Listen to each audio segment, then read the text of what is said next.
você perdeu essa guerra e desse jeito a tua história se encerra. Parece que foi ilusão cada promessa, do jeito que as coisas andam, não vai haver mais festa.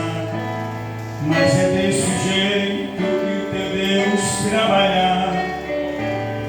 Como bonito do redor, não se expande, cante, que o teu canto é uma arma.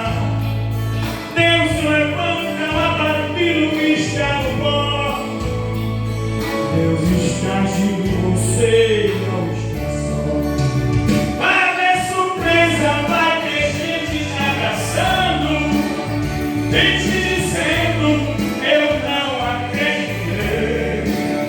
E é assim que Deus escreve a tua história e cala os teus inimigos de uma vez. Vai ver surpresa, vai ter gente te abraçando e te dizendo: eu não acreditei. E é assim que Deus escreve a tua história e cala os teus inimigos de uma vez. Aleluia! Glória a Deus!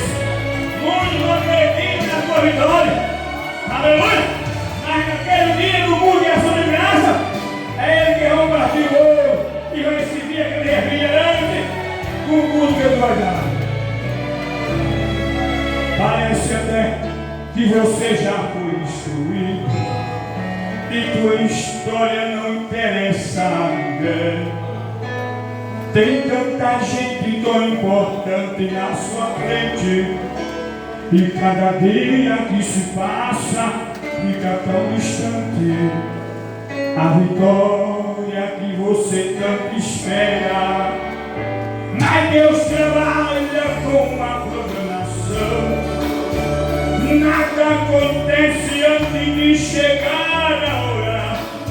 Você não pode morrer antes que a promessa venha acontecer. O que Deus determinou para a tua história